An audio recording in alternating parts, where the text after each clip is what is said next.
I'm Claire Parker. And I'm Ashley Hamilton. And this is Celebrity Memoir Book Club, the podcast where we crack What? crack open a book like We're just a pile of crap, man. like a fresh clunk of wood, and we light it on fire. A what of wood?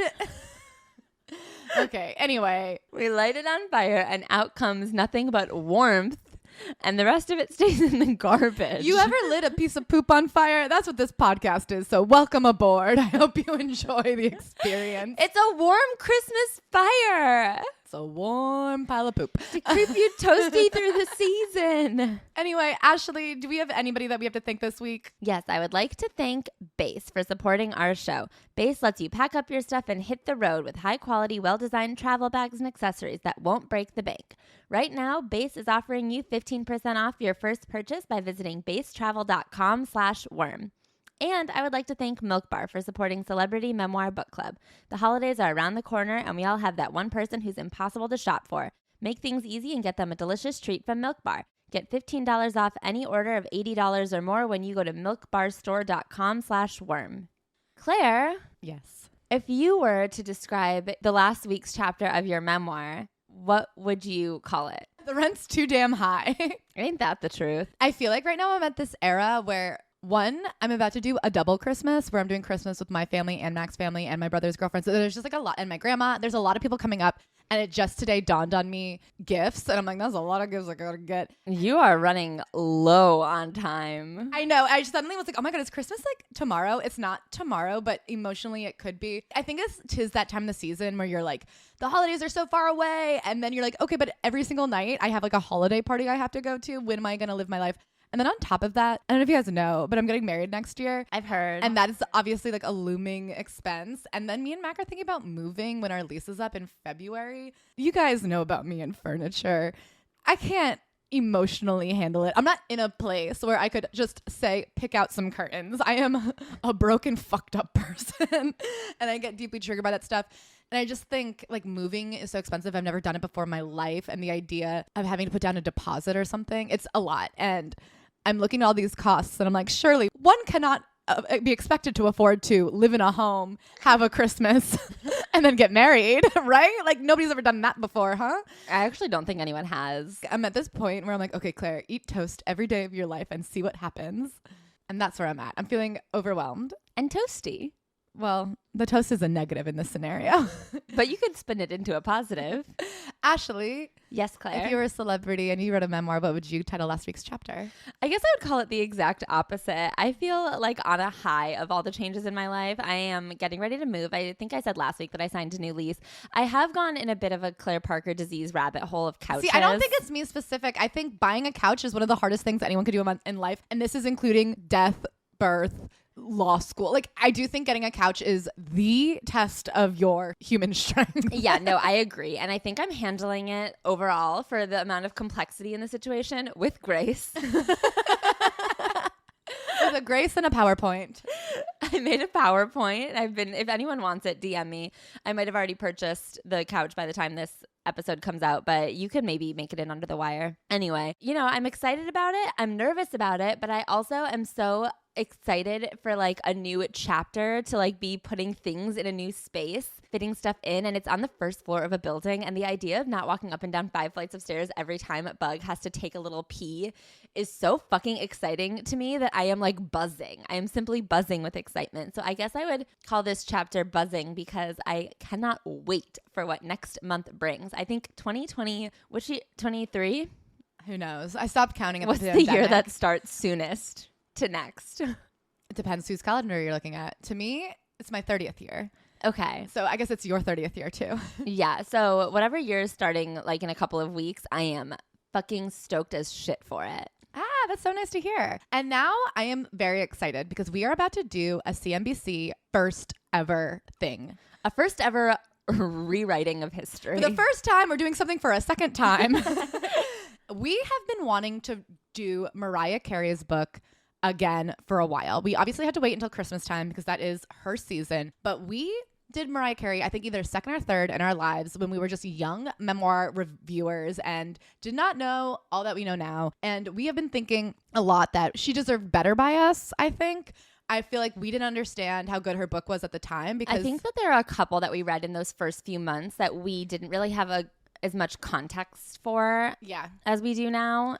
And we've been kind of eager to re-review. Yeah, I think a lot of those early ones throughout 2023 we might redo. So that's a Jessica Simpson. That's probably a Holly Madison. We'll see. But I'm very excited because we reread Mariah Carey, and to read it again with fresh eyes, fresh stale eyes, as somebody who's been burnt out by bad celebrity memoirs, I was like, okay, we were right and that we were wrong. Yeah. And Mariah deserved better. So this week for Christmas or Hanukkah or whatever festivity of lights you're celebrating in your home, we are doing the Meaning of Mariah Carey with a guest. Yes, we brought on Megan Collins, aka Virgo Like Beyonce, from TikTok, one of our favorite follows, a must follow, if you will. I mean, it was just really fun to talk to her, really fun to dive into Mariah. I mean, 'tis the motherfucking season. All I want for Christmas is you. All I want for Christmas is for you to enjoy this episode. You guys, I am so excited. We have a guest on this week's episode, Megan Collins. I knew her initially as Virgo Like Beyonce on TikTok, and I want to give you the credit where credit is due. A lot of people have been impressed by the way that we predicted, quote unquote, Giselle and Tom's divorce. And I was like, oh, no. It was your TikTok. You did an analysis of a Giselle birthday post for Tom, and you were like, oh, this marriage is over. And I was like, I'm convinced. And you were spot on. Thank you so much. My job is to predict things. So this makes me really happy to hear. And before we start, what is your relationship to Mariah Carey? What did you know about her going in? Just like, where are you on the Lambelie Stan calculator?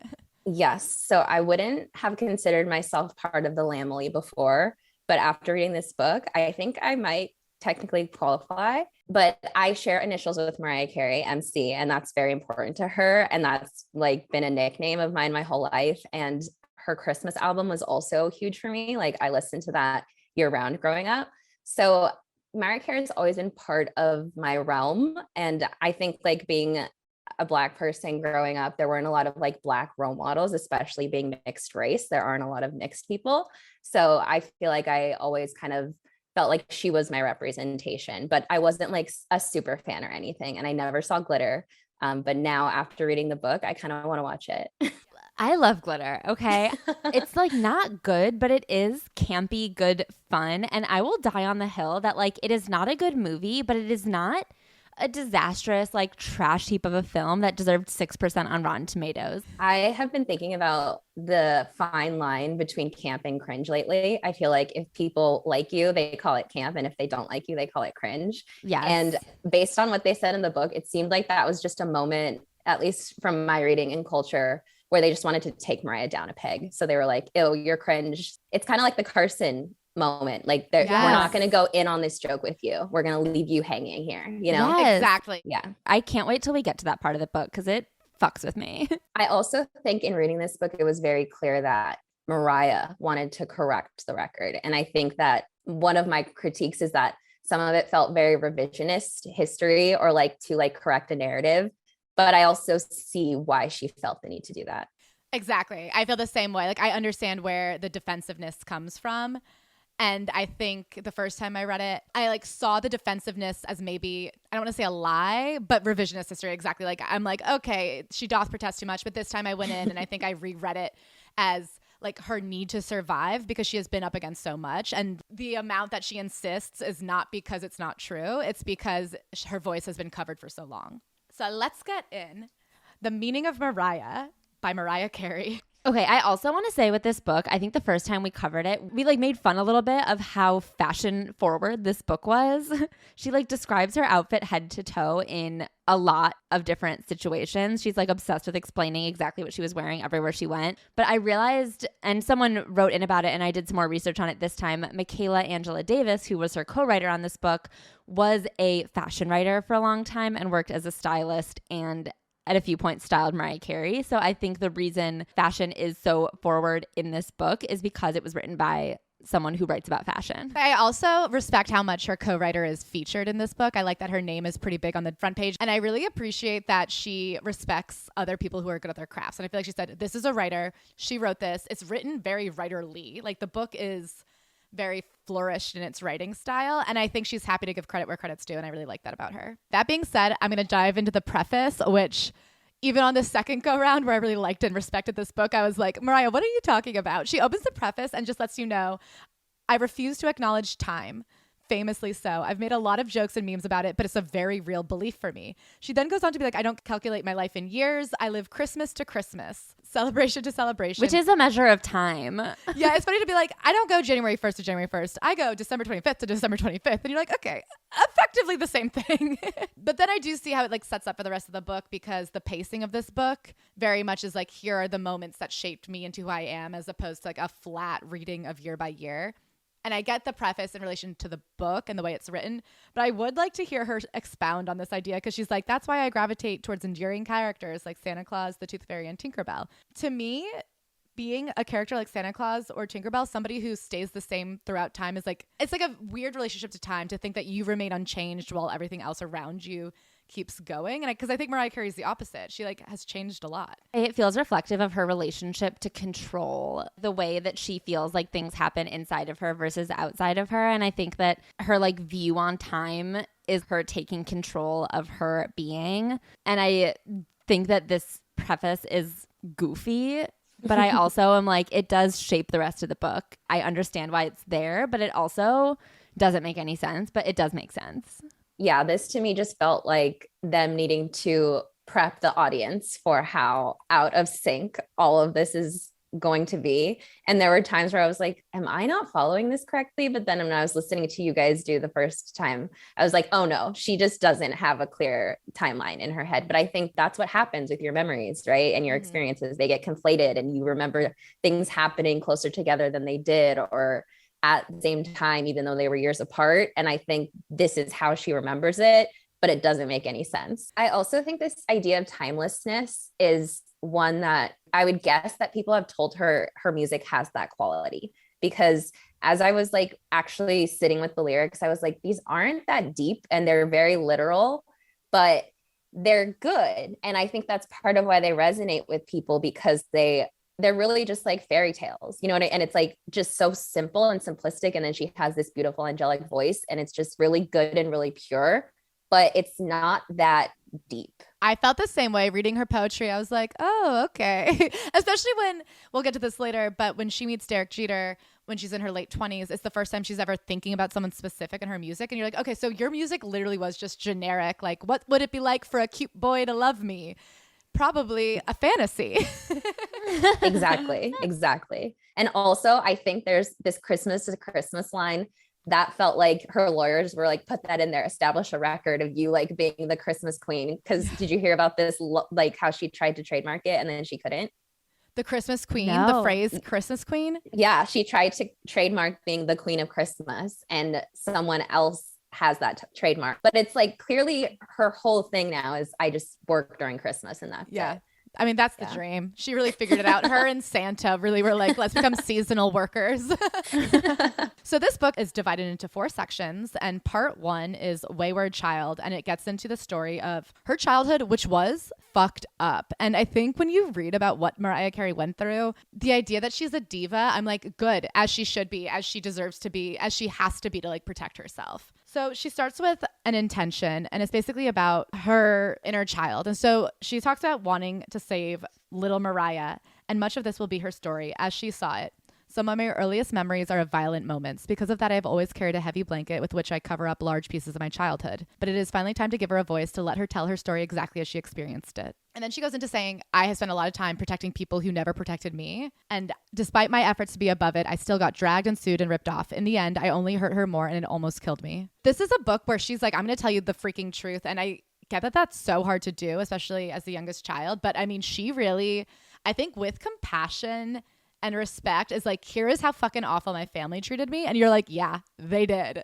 That's bad. For the amount of flowery language in this book, when she's talking about the way her family treated her and the way that they acted, like she uses very straightforward language. It really is exactly what happened. Yes. And I think that that's so important because she's not trying to like throw them under the bus, but she worked so hard to repair these relationships for so long and no one worked with her to do that. And so she's like, okay, yeah, this is the story. Like, this is why I have the relationship I do with my family who is constantly publicly suing me.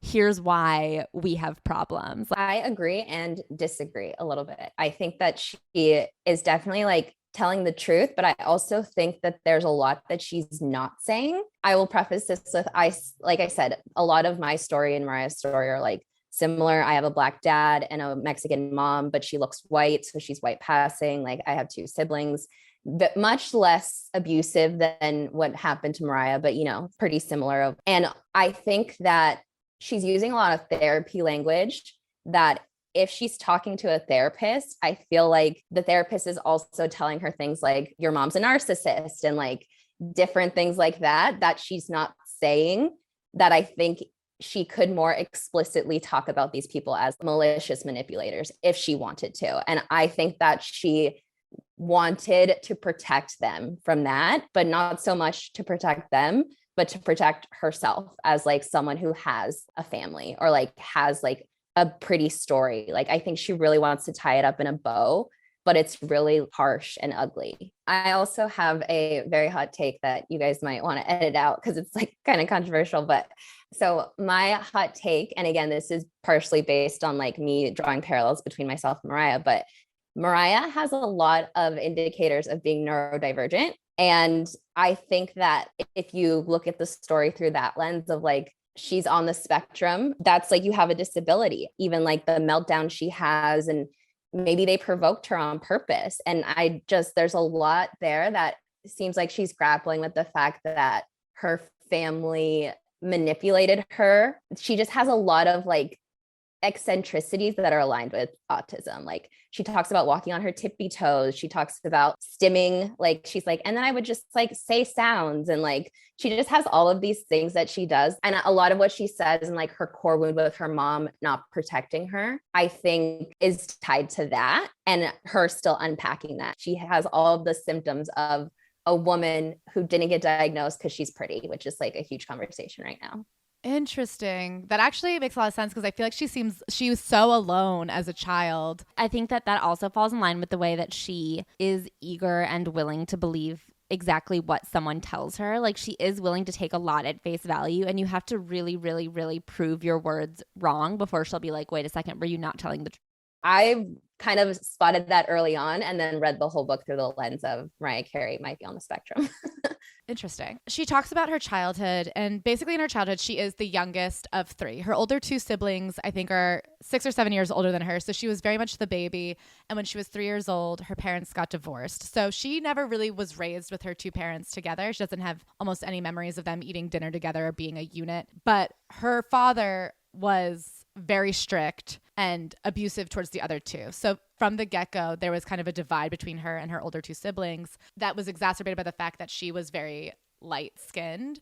And because of the split and being raised by her white mom, she felt that there was a lot of division between her and her two older siblings because of the racial dynamics. But the one thing that was true of her whole life from a time she was a little girl was that she had an incredible musical ability. And it's the one thing that her and her mom bonded over. Her mom was a Juilliard trained opera singer who had actually opened in Lincoln Center. And she says when she was 3 years old, she was able to sing an aria from the opera Rigoletto. I don't know what that is, but she looked at me stunned. And at that moment, I knew she saw me. I was more than a little girl to her. I was Mariah, a musician. It bonded them until it broke them apart, because it felt like their relationship growing up that her mom was bestowing music upon her. But when she was 14 years old, it became clear that Mariah had a truly incredible talent. And she talks about a moment where like suddenly there was a rift and there was a lot of jealousy between her and her mom. Her mom was suddenly realizing like, okay, she has an ability and the youth that I no longer have, she might be successful. And I'm just like a mom now. And even that of her being like, suddenly there was a shift, I feel like that is giving neurodivergent, because it's like, that's not how things happen in moments like that. That's a very cinematic way to look at the world. And then in that moment, everything changed. But reading the book clearly her mom has problems and issues and resentments, and it builds. It's not a singular moment. And even in this paragraph, I saw what she said here. As I listened to her doing vocal exercises at home, the repetition of the scales felt like a mantra, soothing my frightening little mind, which again, that's like stimming, right? So she's doing her anxiety. But then at the end, she says, she looked at me stunned, her mom. And at that moment, I knew she saw me. I was more than a little girl to her. I was Mariah, a musician. And so that to me was like her figuring out that this is how she could mask and like get approval from her mom. And I think that part of why it's so tragic for her is because this thing that she did to make her mom love her was the thing that made her mom hate her. It's true, but it's also interesting because on the flip side, throughout the book, she talks about growing up and looking at her mom as an example of what not to do. And she talks about the way that her mom got married and had kids young. And she goes, I would never make that mistake and ruin my career. I would never lose myself. So even though I think 100% what her mom did was wrong and like the way her mom treated her was awful, there was this early sense of Mariah from the time she was a little girl looked down at her mother. Like she did see her mother as a professional failure and use her as an example. I mean, to literally use your mom as an example of how not to be is something that her mom is going to pick up on and become resentful of. And not that it's Mariah's fault at all. Mariah was a child, but it's one of those things where I'm like, but she felt it. Like you were putting out a vibe that she was picking up on. When she was 6, they moved to Long Island. They lived in predominantly wealthy white suburbs as the poorest family. Her father stayed in New York City, in Brooklyn, it seems like, but her mom took Mariah and her older brother Morgan, and her middle sister, Addison, went with the father. And of course, you can imagine how that makes poor Addison feel. The division in the family felt very strong. Later,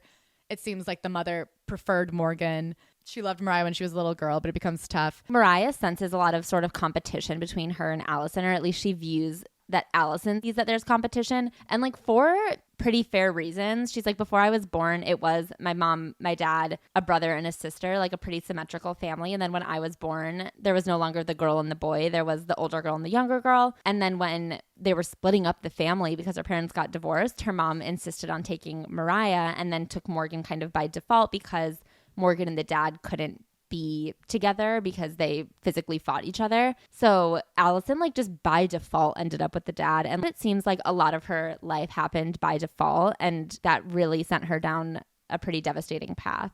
My brother was broken early on, and the only tool he had to defend himself was destruction. He would fight everything, his demons and everybody else, especially our father. The relationship he had with our father was not one that helped him rebuild. Instead, it ground him down even further into his inner outrage. A broken man cannot fix his broken boy. My brother was shattered into pieces, scattered in the wind, and our father's outdated tools of militaristic discipline were inadequate to help him collect himself and prepare him for manhood. I mean, she just tells story after story. I don't know that we have time to get into all of them, but of times her mother would often call the police on her son, which, you know, when you think about the fact that her mom is this Irish white woman and her son is a black teenager, to be calling the police on your black son in wealthy Long Island suburbs is to put your child in potentially fatal danger. But at the same time, they were getting into fights that took multiple people to break them apart. Her son at one point slammed the mom up against the wall. It was a very violent home, and her brother had a lot of anger and they just did not know what to do with him. At one point, he ended up in a psychiatric facility for teenagers. They just didn't know how to help him. And I think they didn't really try to help him. Yeah, it seems like her parents had their decision process was if something is going wrong, we either like ignore it or send it away. And they repeated that on all of their children. And so at one point when there's a violent episode between her mom and her brother and her grandma saying, don't be scared of all the trouble you see. All your dreams and visions are going to happen for you. Always remember that. And she like takes that and internalizes it and says, I understood on a soul level that no matter what happened to me or around me, something lived inside of me that I could always call on. I had something that would guide me through any storm. The way she says, I always will be reliant on myself to get through any storm. You like see that through the relationships she chooses later on, and not necessarily chooses, but the way she like ends up in relationships later on. Even though she looks for protectors, I don't think she ever looks for a partner or anyone that will genuinely help her or see her. She's like, I have to be there for myself, and these people will fulfill these roles around me that I can't do myself. She has this moment of the police are coming in to pick her mom off the ground, and one of the cops says about Mariah, if this kid makes it, it'll be a miracle. And that night I became less of a kid and more of a miracle. And I really agree with you, Megan, that there is this cinematic way of being like, and in this moment, fairy godmother snapped her fingers and I decided to become a champion. It's very like Rocky-esque. And I think that it's like a coping mechanism she's had to develop where she almost sees herself as a character in a movie as opposed to like a human being experiencing every moment as it's coming, because that's how she was able to save herself. And not just like a character in a movie, a character in a Hallmark movie who's like also an angel and like princess, but she doesn't know it. And I think that she started that from a young age to protect herself from a lot of the dark realities. And then she becomes the queen of Christmas. Well, not TM. She's still working on it. She's going to have to take it by siege. She becomes a queen of Christmas. Lowercase q. And so then she gives a little bit of background on her father, and she really loves her father. Her father has passed before the end of this book, and I think that brought a lot of closure to the relationship she has with her dad. But she explains that her father grew up in a chaotic home. He craved discipline, culture, and freedom, so he joined the military, a logical choice for a man who had had no say over the time or skin into which he was born. And he had this horrific experience where a woman was raped. He was blamed for it, and he was like held as a prisoner by the army until one day they just let him go and said, "Oh, sorry." Or they didn't even say sorry, of course. They just said, "We got the other guy. You're free to go." And so he left the military. But the trauma that would inflict upon somebody it was completely racial. They just said it was a black man. They picked him. They punished him. And then there was never any reckoning of that. And she's like, he came back and he had so much PTSD and he just clung to control and discipline as a way of self-preservation that was not necessarily helpful to the way he raised his children, but was why he was the way he was. Yeah. And I think there's so much that could be said around Black men who have kids with white women. And like, I think at this specific time though, and based on everything else that she said about how he grappled with his race, I think that he saw that as kind of a way to protect himself and his kids. And I think that when he had this family of mixed kids and still was facing a lot of these realities, he thought that proximity to whiteness would protect him more and protect them more. And I think he just like really didn't know what to do or how to handle it. And like you said, they're just so avoidant that they just don't know how to handle anything. And so he just like shut down as a dad. Yeah, and she was really affected by the fact that she was never given the vocabulary or the conversation she needed to understand her own existence as a mixed race person, especially in this white world. Her family did not give her any of the tools she needed to understand what she was experiencing. And I think part of it is they didn't have the tools, like not to like completely give them a pass, but I think that that's what you were saying about generational trauma. Like her dad obviously also didn't know how to grapple with it. So he thought, well, I'll have kids that are closer to whiteness than me so that I don't have to, maybe they'll have an easier time than I do, you know? And so he probably felt like a failure when he wasn't able to protect her from those specific things. Because I found that interesting. When he dies, she says she made sure to have like a lot of Black people in the church because she's like, he was often the only Black person in any room. And he came from this like it sounded like important Black family up in Harlem. Like his mother owned multiple townhouses. They owned a church. It seemed like there was cousins. There was a community for him on the island of Manhattan. And it seems like he had chosen to kind of leave that specifically. And I think that, you know, is kind of one of the criticisms that people have about the motivations of people doing interracial marriage. Like, is it really that you really just fell in love with that person, or were you fetishizing them in some way? And with that specific thing, it's like it seems like he was running away from his Blackness. And that's one of the ways that he looked to do it, by like marrying outside of being Black. But it's like you're saying, he chose to put himself in these all white spaces and he wanted approval from white people for some reason. And I think that he was upset he wasn't getting that. But I also think that there's a lot of that in Mariah and in her siblings that she also, I don't think, has grappled with. I want to bring up this next part though, because she's trying to give a background on what it was like growing up in her family. And she was obviously the baby. And she was talking about how she thought her family was so weird. Her dad took that to heart and was very hurt by that. And she's like, you don't understand though, our family was weird. And she's like, my older siblings were always babysitting me. And she tells a story about a time her older sister brings her friends over and they're all kind of smoking weed and they're having 5-year-old Mariah Carey perform Go Ask Alice and sing it. And she goes, tell me that's not weird. And she's like, a bunch of teens sitting around doing a pseudo seance, having their little sister sing for them. And something that I think trauma does to people is when you're so destabilized and you come to this realization that what you experienced is not normal, you don't think anything's normal. And this is one of those examples where I'm like, Mariah, picking on your little sibling is the most normal thing in the world.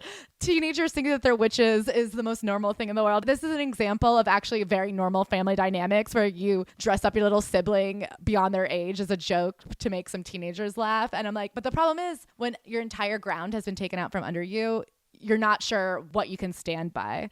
And so this is an example. I was like, okay, I don't know, Mariah, that's just older sibling bullshit. Yeah. Agreed. She does that a bunch of times in this book, like in relationships with her family, where she's like, wasn't this the craziest thing? And I'm like, no, that's the normal thing that you've said. Everything else leading up to that is something I can't wrap my brain around. Exactly. She would make these small moments, these big, huge traumas, like the picture one. I get that that's sad, but she's like, and that was my biggest trauma when they laughed at the picture of my family. And then goes on to describe several other instances of experiencing racism about her family that are way worse. It's so interesting that you've chosen these specific moments to highlight. Yeah, just for context, when she was in preschool, she drew a picture of her family and her preschool teachers hadn't met her dad. So when she drew her family and then colored her dad in dark brown, the teachers laughed. They kept saying, you used the wrong crayon, you used the wrong crayon. And she cried and was like, I didn't use the wrong crayon. They just don't know my dad. And that is like the capital T trauma that she points to in her childhood about racism. So she goes through her childhood. She does give her mom credit for giving her such an unstable life. She says, I mean, her mom was very bohemian. She says the one thing that she did was not only surround her with music, but also musicianship. And this Mariah gives a lot of credit to in like teaching her about the craft behind music, which she holds very dearly. And I think this was one of our main takeaways the first time we covered this book, was that she really like needs you to understand how heavily she plays a role in the creation of her music. She is a really talented musician and singer and writer. And this she learned from a young age, being surrounded by musicians with her mom. And then when she's in high school, she gets so into music, she begins like studying the radio. She's learning what makes a hit, about like the work of background singers. And this like is why she was a global sensation when she was like 20. Someone call that a hyperfixation. Also, I don't know where it is, but in that part where she was saying she hung out with musicians and stuff, like I thought that was a little weird. Like, why is the child hanging out with a bunch of bohemians? Not to be that person, but also like, it doesn't sound like she felt protected. That was a theme. Mm-hmm. And then she talks about like, oh yeah, I got to hang out with all of these musicians. And I was just like, interesting. I'm sure that that was not maybe the best environment for a child, you know? Yeah. I mean, she mentioned some of the safest people in her life are the other people that she meets through her mom. So she had a neighbor, I think, that she trusted. When her brother threw her mom against the wall, she didn't call the cops. She called a neighbor, and the neighbor called the cops. She had other adults in her life that like were not her family that she trusted. To use this as a transition, she talks about her mother and says, but ours is a story of betrayal and beauty, of love and abandonment, of sacrifice and survival. I've emancipated myself from bondage several times, but there is a cloud of sadness that I suspect will always hang over me, not simply because of my mother, but because of our complicated journey together. It has caused me so much pain and confusion. Time has shown me there is no benefit in trying to protect people who have never tried to protect me. Time and motherhood have finally given me the courage to honestly face who my mother has been to me. That's very intense. Something I really love about this book is the way she talks about dealing with her relationships with her family. So her two siblings and then her mother, and how by the end of the book, she comes to the conclusion she just cannot have her siblings in her life, that she just can't have them. But she's like, you can't cut out your mom that easily. She's like, it's a simple thing to do, but it's not easy. And her whole adulthood, it seems, has been spent trying to figure out what boundaries she can place with her mom so that she doesn't have to cut her out 100%, but so that she can live a life where she doesn't feel so burdened by her mom's like abuse, emotional abuse, essentially. I think she has this overarching belief that the relationships that she thinks should exist will exist someday. And I think her going into adulthood is her learning that like the classic relationships that she imagines, like you see this in her songwriting, all of her early albums were her just like hypothesizing on the idea of love, and she's never actually experienced it until much later. You see her having like the idea of family and then coming into what her family can actually do and provide, and like how they can coexist together. And so you see her like with Tommy thinking, okay, this will morph into what I think a marriage should be. You see with her mom, like this will morph into what I think a mother-daughter relationship should be, and like finally breaking free of the fantasies that she's created of what relationships are. So she gets into her mother's background, and her mother comes from a super racist Irish family in Springfield, Illinois. And when her mother married a black man and had children with him, she was excommunicated from the family. My mother's marriage to my father was beyond betrayal to her mother. It was a high crime against her white heritage, punishable by excommunication. And then Mariah goes on to wonder, like, why did she do that? Why did she give up her career?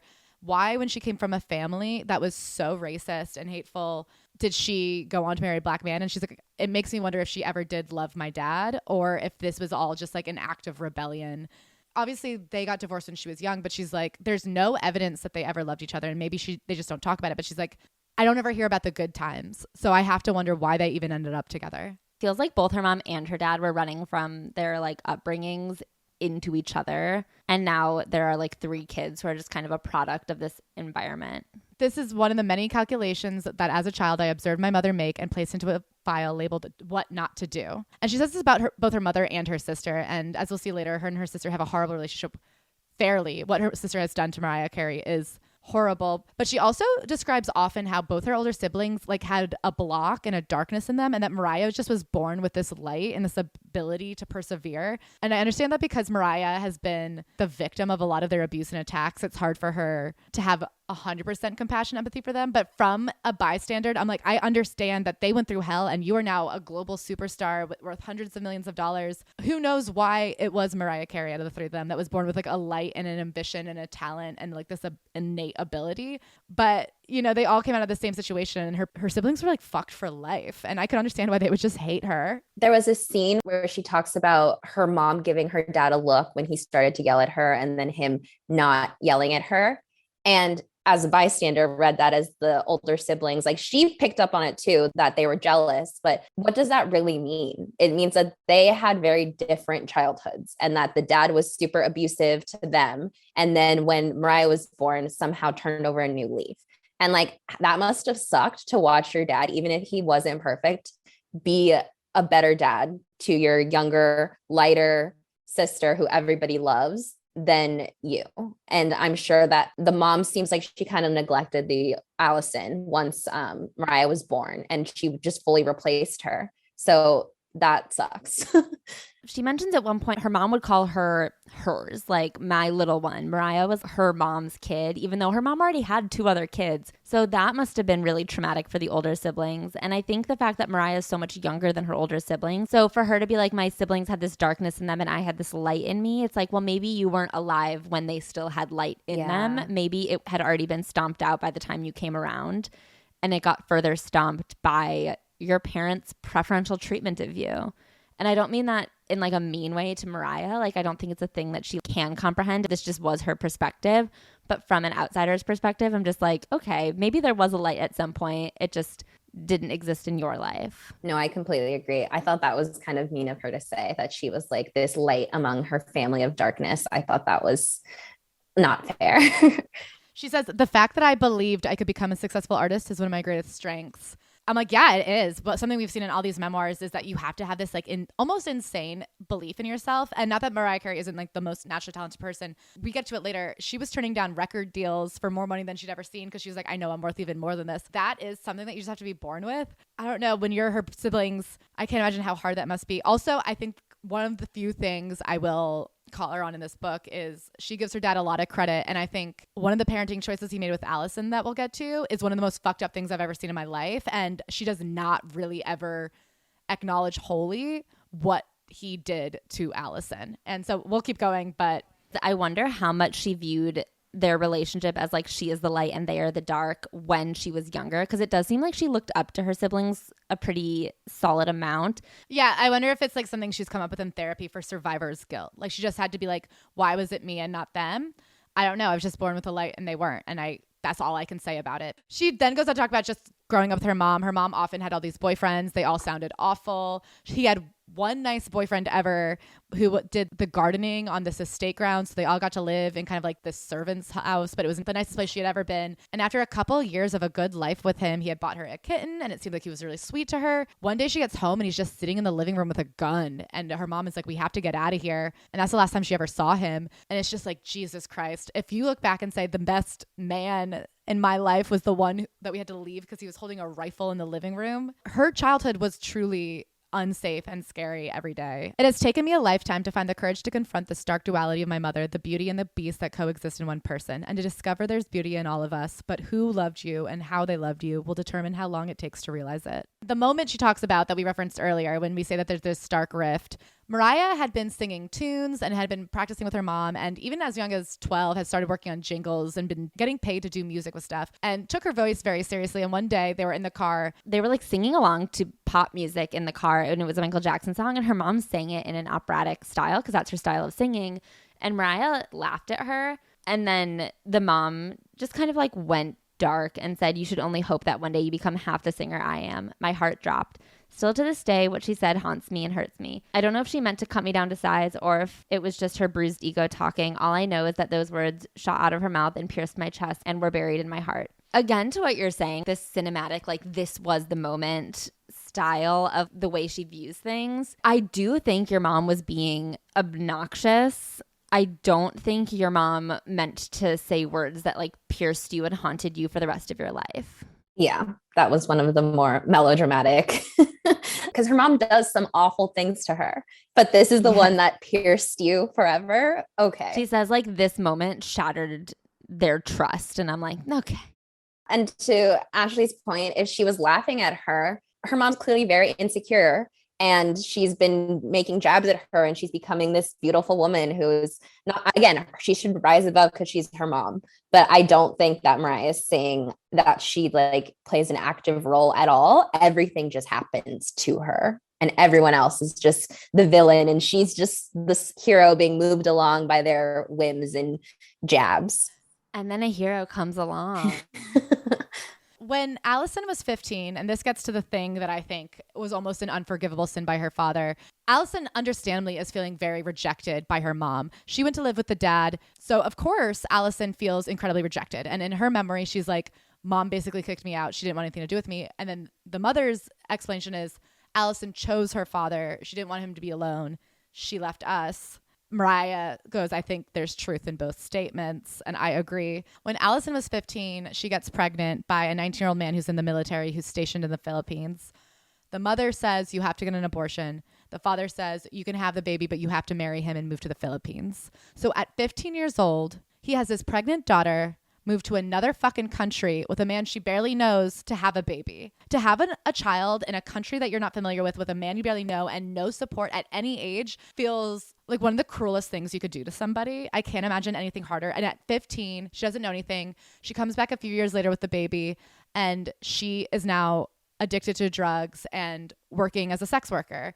And she never, ever, ever recovers. And where was any adult? Some adult had to sit down and say, no, come to my house. The way that they failed Addison, it's like one of the greatest parenting failures I've seen, I think, in any of the memoirs we've read. Since the day they got divorced, the way that they were just like Addison is the leftover. Like, Morgan has to be here. I want Mariah here. Addison, wherever she ends up is where it's going to be.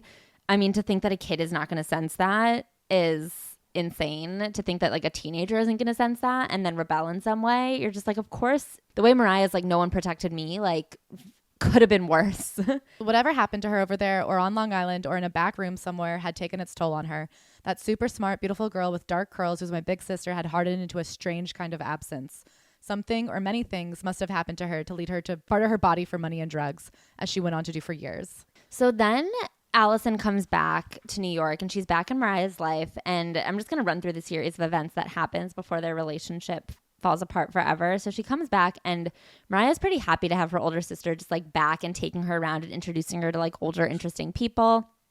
She goes with Addison to her boyfriend's house. Her boyfriend is a much older man named John. And at John's house, Addison drugs Mariah and she just like passes out, has no idea what happened to her. That may have been the first time that year she could have seriously hurt me, but it certainly wasn't the last. Throughout that year, Addison has a private phone line installed in Mariah's room and would call her in the middle of the night, absolutely manic, and would kind of force Mariah in the middle of the night to talk her off a ledge. And then Mariah would just like wake up and go to 7th grade. And then there was a day that she sent John to go pick Mariah up without her. John took her to a movie and sexually assaulted her. He like kissed her and was probably going to do more, but they kind of got caught. And then he brought Mariah home. And then the final straw was one day Addison came over to visit Mariah to have tea. The dad called. Mariah was talking to the dad, and Addison was kind of motioning like, don't tell him I'm here. And Mariah thought Addison was kidding. So she's like, Allison's here. Do you want to talk to her? And Addison throws scalding hot tea on Mariah, and she got third-degree burns. And that was the end. Yeah, I mean, I think also on that time when John takes her to the movie theater, he initially takes her to a poker game with like old men in some back room. And the implication is that they were going to try to sex traffic 12-year-old Mariah. Understandably unforgivable. I don't know how you could ever forgive someone who had done that to her. And she wanted to love her sister so badly. She says, I know my sister is deeply wounded. She is the most brilliant and broken person I have ever known. I may never understand what hurt her so badly that it made her hurt so many others in return. But to me, she was her own most permanently damaged victim. From my perspective, she chose to take up a permanent residence in victim land. The promise of her life was squandered in a tragic series of cheap bargains rather than being redeemed through the difficult lifelong work of recovery and rebuilding oneself. I feel like Mariah has had to do what she has had to do to protect herself. I think the journey her sister is on, it does not seem like it's ever going to get better. And I get that like Mariah can't just live in that with her. So this is what she's had to do to cut ties. But I am like, I don't know. She is in victim land. Like, I don't know what the fuck happened to her, but it would have taken a lot of willpower to come back from it all. I think one of the reasons that she includes these stories is to combat some of the headlines and the things that her sister has said about her in the public. So she doesn't even include that. She doesn't say like, to my defense, like she's just trying to say, here's my relationship with my sister. Any headlines you've seen of her suing me for money, her trying to get this and that from me, like this is why we don't have a relationship. This is the end all be all final say in the matter. But also you said that she attempted to sex traffic her. Didn't she like actually sex traffic her at some point? I guess like that was the idea with John when she sent John to pick her up. So yeah, she sex trafficked her. He never had sex with Mariah, according to Mariah. At some point she's like drugged, right? Yeah. Like her sister takes her somewhere and drugs. I took that to mean like she was raped then. She specifically makes a mention of being like, I don't know what happened, but it was the first time, but it wasn't the worst time. And so I wonder if Mariah doesn't know what's happened and she's like chosen to believe nothing happened that night. Because I think the way it's said is like later that kiss in the car was worse. I took that to mean that too, but I also was like, if she doesn't want to write that out or like look into that moment, then I won't either. Yeah. It's kind of like what I decide. I was like, you know what? If that's what we're going to get from that day, then that's what I'll take. Same. But I just took it to be like, my sister sex trafficked me. Like, this is something that my sister did. So I took that moment of like him picking her up as this was not a spur of the moment decision or as something that she fell into. This is something that she planned and coordinated with someone else, premeditated. No, 100% that situation was her sex trafficking her. I have the quote here for when she gets drugged. And she says, at 12, I probably weighed 80 pounds soaking wet, and Addison gave me a whole Valium. I don't know why my sister drugged me. I don't know why my mother let me go with her and this man. Perhaps they both wanted me out of their hair for the evening, but my life was in jeopardy in her hands. This may have been the first time that year she could have seriously hurt me, but it certainly wasn't the last. And I feel like that use of could kind of like leaves it purposefully vague about what actually happened. And it suggests to me that in her life, she has chosen to say, I fell asleep and nothing happened. Thank God. And then she had that moment in the drive-in movie theater where there's a man in the car next door who gives them a dirty look and causes John to drop her right off. She's like, thank God. Like, I feel like she looks back at her childhood and is like, something horrible could have happened to me. I'm lucky it didn't. And I think that is like the truth she lives with. I don't know if that's the truth of what happened. Either way, it's still horrific. And I think the first time we read this, I was actually much more like something happened to her that she's not admitting. And not in like a you owe us every detail way, but I was like, she was such a vulnerable person in so many bad situations that the chances that the worst thing that ever physically happened to her was a kiss felt unrealistic. And then like looking back, I'm like, I don't know, man. As a kid, the things that she was in would fuck you up. She was sex trafficked. Nobody maybe had sex with her, but she was trafficked. And that in itself is enough of a trauma to fuck you up for life. Maybe that's all the bad that had to have happened for her to be like forever trauma. You know what I mean? Like, I don't know. And I think that the point and why this is in this too isn't so much to say like, this happened to me, but to say my sister did this to me. And I think that the sister did it as like punishment because she felt like no one protected her. When she's like, I don't know why my mom let me go with her. I felt like that was like the mom felt guilty. Part of it was like abuse against the mom as well. Like, I'm taking your prized baby and I'm going to go put her in dangerous situations that you can't protect her from because you didn't protect me either. In terms of like letting anyone go, I think the mom was like pretty indifferent overall. And that's how Addison ended up in the situation he ended up in. And that's how Mariah almost ended up in the situation that Addison ended up in. So then there's a chapter about living between white and black beauty standards and like not knowing what to do with her hair, being told by her black aunts that her lips are too thin, and then being told by the white makeup counter lady that her lips are too full. And it's the first chapter where someone really tends to her hair and like helps her untangle and care for her hair. And this is also the first chapter where she starts punctuating sentences with darling at the end of everything. And so I think this is like her coming into her glamorous self and discovering that there is another side to the way she feels so out of place. And she is developing into this beautiful person. This is an example of a time she goes and hangs out with her father's side of the family, and they're going to do this big day where they finally do her hair, and they use a hot comb and it just burns her hair right off. And they're like, oh, sorry, we can't help you either. And I think these moments almost kill any hope that she had, that it's like, well, I'm with the wrong family now, but if I had just been with my dad's side, things would be better. And this almost like doubles down that there's like, no, there's nowhere for you to go. And she feels twice as isolated. I think that there's a lot about colorism in this book that she, again, just doesn't dive as deep as I would have liked her to, where she's just like, and then this happens. And she kind of falls into like the tragic mulatto trope, if you guys have heard of that, of like, oh, me being mixed is like the worst thing that ever happened because no one understands me. And it's like, yes, that's true, but take that and think about how it would feel to be black, or like how, you know, and she doesn't interrogate any of her own white privilege at all either. It's just, oh, yep, I'm just like so tragic. No one gets me. So I had a lot of sympathy for her, but I also, there's like a joke in the black community about like light-skinned people not like really getting it. And I feel like this was like peak light-skinned behavior. The whole sentence is like, I'm too white to hang out with the black kids and I'm too black to hang out with the white kids. End of sentence. Like, that's all there is to it. And you're like, well, there is a little more to it probably. Yeah. Maybe. I don't know. So then she skips ahead to, does she graduate high school or she just like leave high school? She's 17 years old and she moves into the city. It seems like she left high school because she was not that great academically, and she went to beauty school for 2 years. Can I just say, I want people to judge me. When they look at how efficient I am blitzing through TSA, I want them to gasp and say, oh my goodness, who is that girl with the most incredible bag that has a pocket for everything? She is moving through security with such ease, such efficiency. She knows exactly where her laptop is. She knows exactly where everything is. And I am able to be that gal with Base. I have a Base bag and I love it so much. I have the Weekender bag, and it is so efficient and chic and like organized that I am using my own real money to then use our code to go buy the carry-on. We travel, we're going on tour next year, and we need to be able to get a lot of things into small spaces and to like move quickly and to be able to pack and unpack and repack. And it is hard when you have a luggage that isn't on your side. I don't want to fight my luggage. I want to work with my luggage. Yeah, my luggage works for me, baby.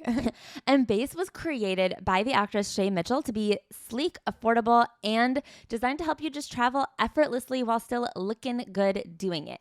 Base has everything you could have ever want in a piece of luggage: 360-degree gliding wheels, a cushioned handle, a built-in weight indicator for overpackers like me, washable bags for your dirty clothes, and all the interior pockets you need to keep you organized. It comes in multiple sizes and colors, and for shorter trips, the Weekender bag is so functional, so gorgeous. Me and Claire both have one, and it has a shoe pocket. Whether you're packing for a quick trip or looking to breeze through the security line, Base has your personal items covered. Right now, Base is offering our listeners 15% off your first purchase by visiting basetravel.com/worm. That's BEIS travel.com/worm. If you're looking for a way to say I appreciate you to the loved ones on your list, the answer is cake. Get your loved ones a delicious treat from Milk Bar this holiday season. A box of desserts shipped right to their door is the numero uno way to spread some cheer. And we have a deal for you. Get $15 off any order of $80 or more when you go to milkbarstore.com/worm, and you can ship Milk Bar's desserts nationwide. James Beard Award-winning celebrity chef Christina Tosi opened the first Milk Bar bakery in 2008 in New York, and she has been shaking up the dessert scene ever since with her unique spin on iconic flavors. Every Milk Bar creation is made fresh and then thoughtfully and beautifully packaged so it arrives in perfect condition, ready to enjoy. All of their treats are fridge and freezer friendly, so you can skip the stress of holiday shipping and get your desserts ASAP in ready-to-eat condition. You can order a classic Milk Bar pie, the famous cult favorite holiday treat made from toasted oat crust with a gooey butter filling.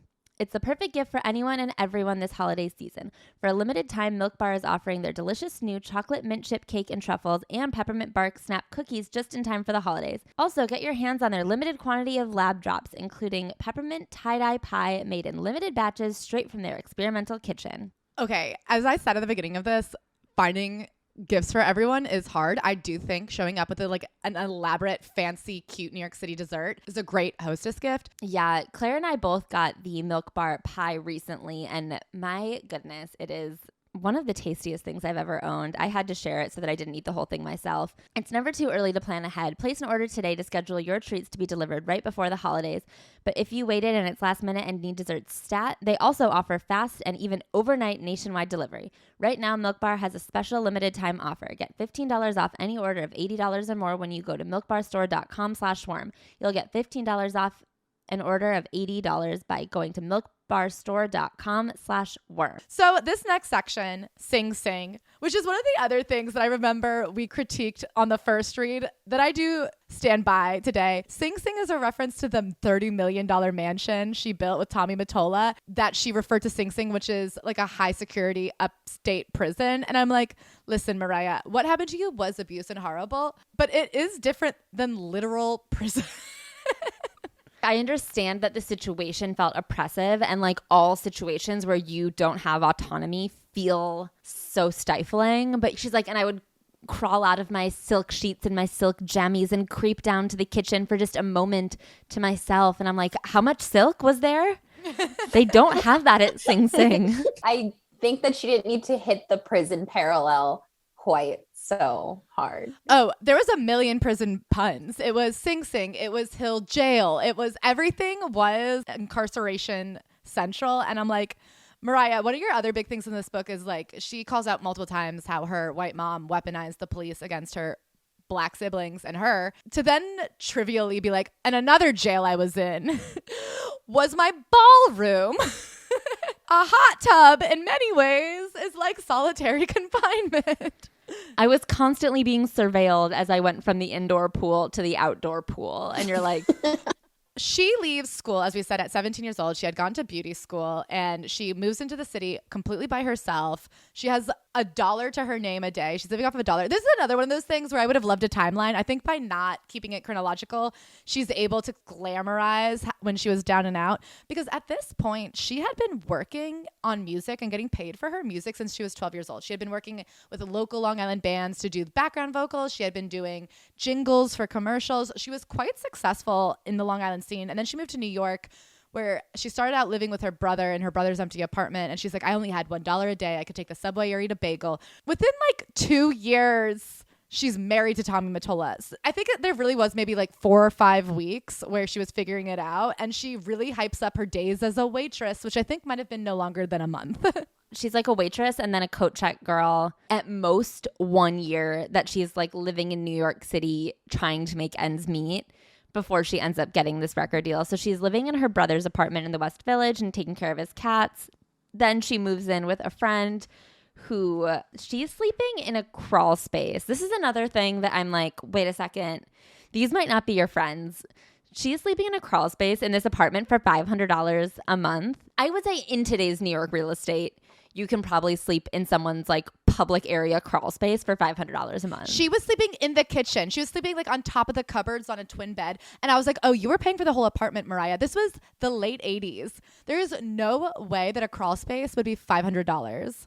I mean, she's either like completely misremembering how much, like maybe they were charging her $50 and like this was a misprint. $500 for a crawl space in the 80s is highway robbery.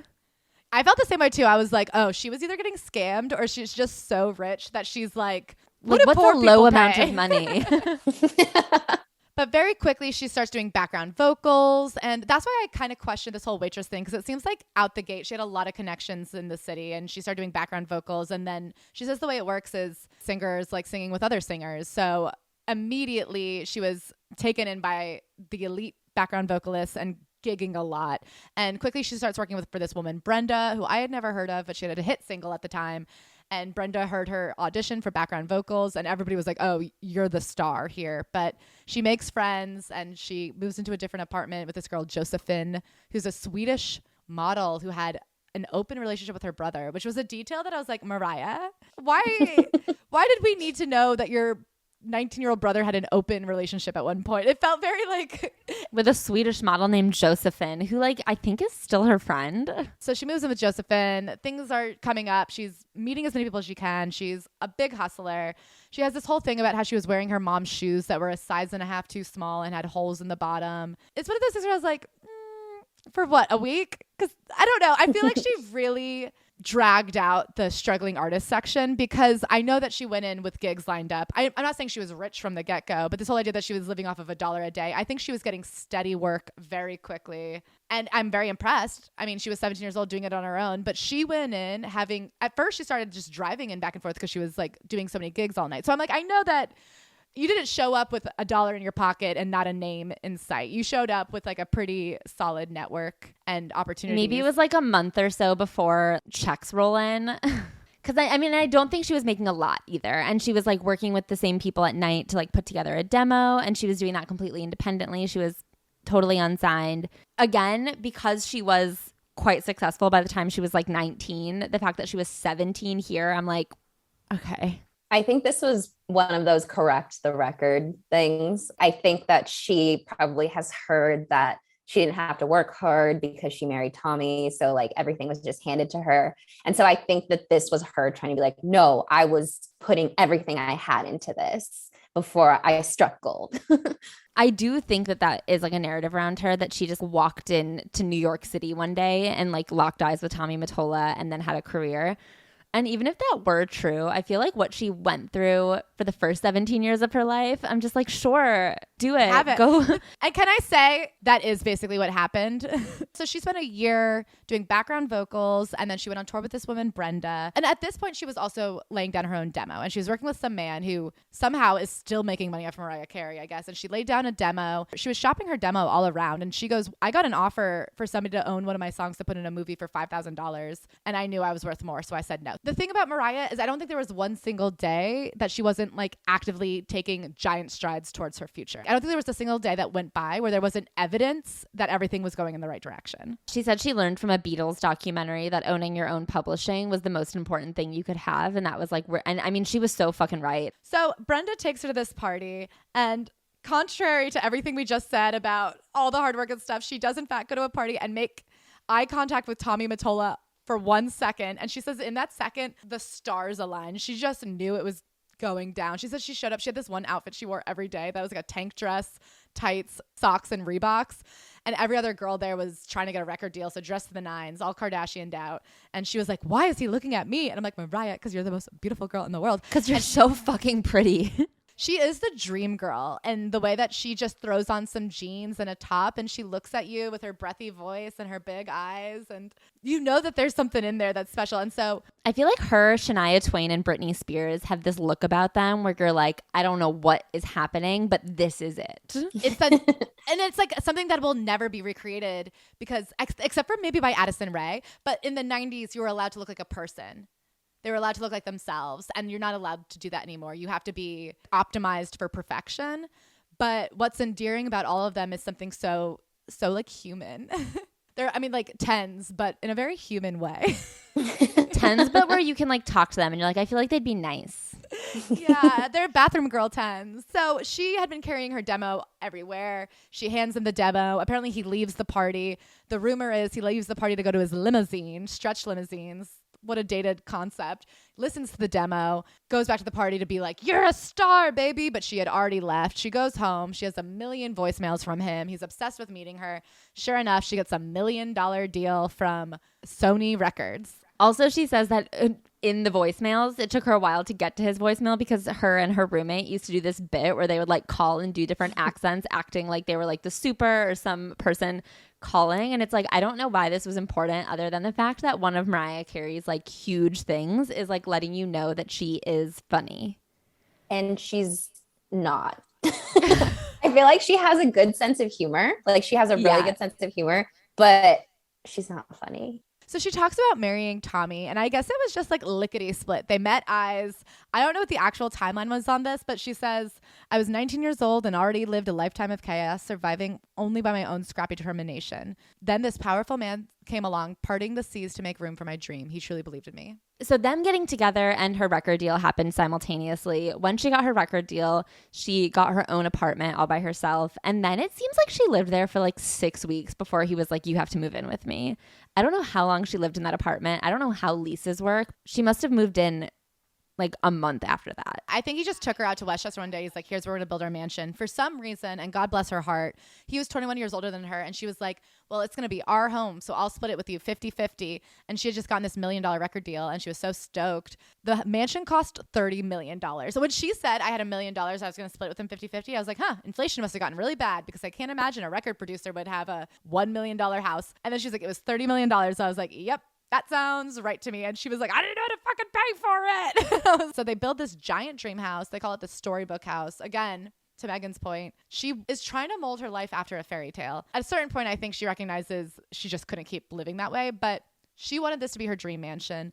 And something I do think should be said for their relationship is how much she almost dissociated her humanity from her musical talents. Like she had given up, I think, her hope to have true love or safety or trust and said, what I want is a music deal and to be a recording artist, and I'll sacrifice everything else. She like hid her sense of self in her ability as a musician. And so the one thing about Tommy Amotola, even though he was awful in many ways, is he recognized her genius. And he said to her, you're going to be like Michael Jackson. Like, I see it. And he was the first person outside of herself who saw that she could be iconic. And I think in that way, he loved the parts of herself that she loved. And it was enough for her. I also think that she saw it as like they were co-building her career. And so like their marriage was not about like them loving each other. It was about he saw this and they both believed in this thing and were building it together. Because I think his career benefited from signing her as well. Like, I think she very much sees it as like, oh yeah, I got this because, you know, Tommy and like my talent and whatever, but also like in entertainment, like you guys know, people see like, oh, this person has it. And then they're on it like flies. Like, so he just saw, oh, she has it. And I think that he also saw she was easy to manipulate and that if he married her, he would be able to control her so much more. I don't think he really even loved her either. I think he saw it as like marrying her to control her. I just wanted to read this quote. She says, there was never really a strong sexual or physical attraction there, but at the time I needed safety and stability and a sense of home more than I needed a boyfriend. Tommy understood that and he provided. I gave him my work and my trust. I gave him my conviction and the combination to my moral code. So she like is just blatantly saying like we were partners in my career because they met and he like signed her and their sort of courtship began all in the same day. I think that she thought that in order to like have the career she wanted, she didn't know how to untangle the like potential romance with the potential record deal. So she went with it all together and was like, this is the sturdiest way for me to make my dreams happen in order to like really combine every part of me into this existence. And then what you were saying about this being a entertainment industry deal, essentially, her personal life became part of an entertainment industry deal. Like later after they get married, they're on their honeymoon and they have this whole big wedding that is supposed to be the cover of People magazine. And then Tommy's team is on the phone with him from their honeymoon saying like, you being on the cover of People magazine is not great for your executive image. It makes you seem like a tabloid star, not like a powerful executive. And she says, straight up, why did we have this wedding if not to be on the cover of a magazine? The whole point of their wedding was not a partnership. It wasn't love. It was to get a magazine cover to promote her album. She has this line about how he protected her from her family too. And I think when something about her is she's only ever known chaos. And I think this goes back to being like the one thing that I care about is the music. You know, it was the lesser of two evils. She stepped into a relationship with him and it's like, well, no, maybe it's not the love I want. It's not the love I dream of. And he's not perfect.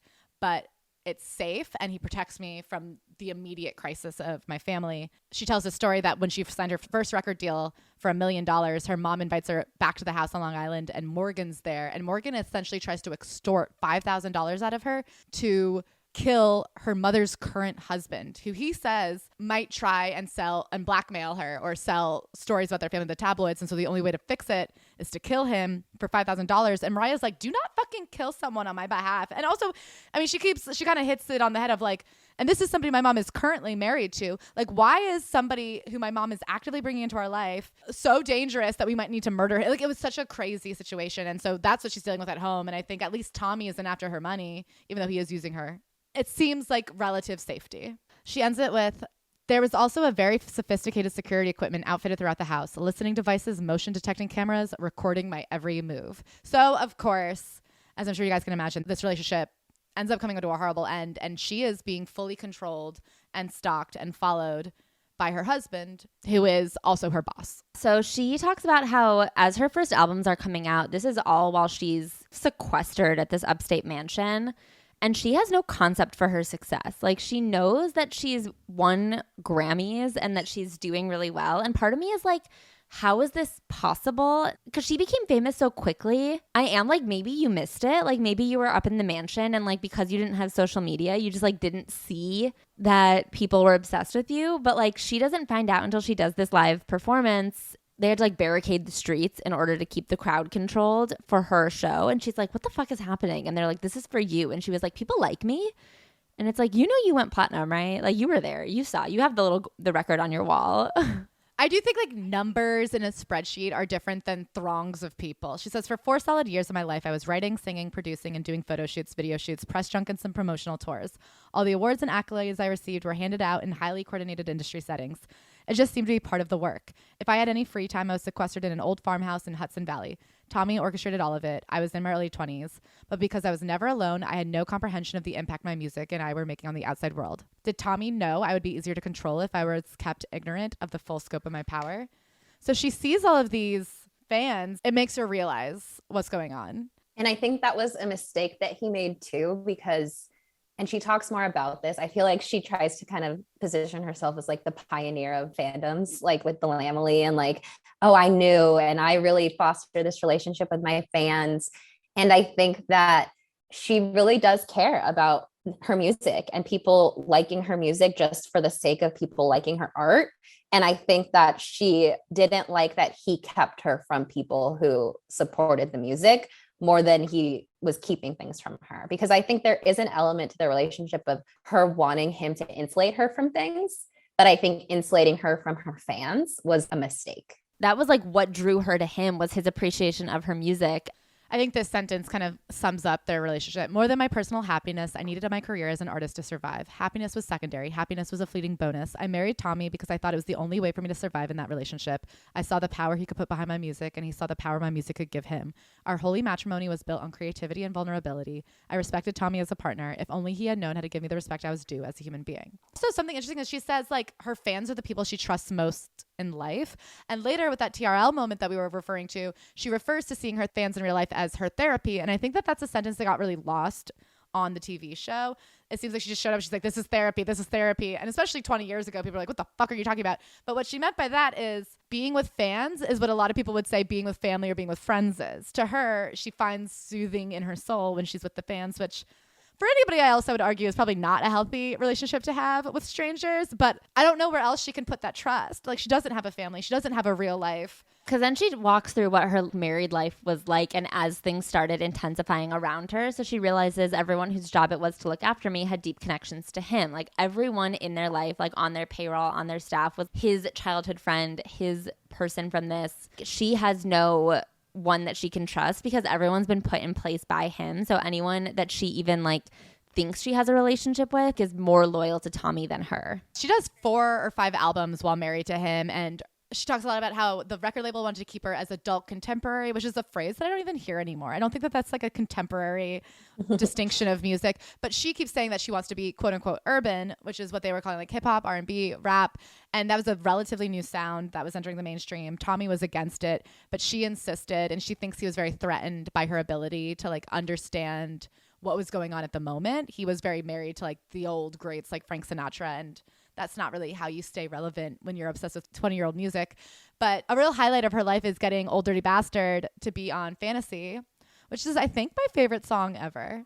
I mean, she talks a lot about how Tommy had like a very specific mission of hiding and like not acknowledging her blackness. She talks about the hairstyle that they would put her in, where they would straighten and then curl her hair, because she was like, when my hair was straightened, it looked like it had been straightened and it wasn't naturally straight. And if I left it naturally curly, then it like looked not like white people's hair. And if they straightened it then curled it, I looked ambiguously Italian. And then you see this when she's talking about incorporating hip hop into her music. She's like, I really wanted my music to like lean in this direction. And she says the label didn't understand how diverse her fan base was. And I'm like, the label wouldn't acknowledge how diverse she was. Like the label wouldn't even view her as anything other than white. So like they refused to look at her fan base as anything other than white. And as soon as she did, she like created a new genre of music. She like cracked open people's fucking worlds by putting these verses on pop songs. When we first did this book, we had Mateo Lane on as a guest, who is a trained opera singer and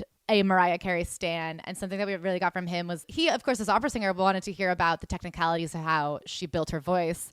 And he was like, that is distinctly absent from this book, which I didn't know, because as somebody who can't sing, I just assume you can or you can't, like you're born that way. I didn't realize how much training has to go into being able to sing that well. But he's like, I can tell you this book is about her getting what is due as a musician, as a producer, and as a lyricist.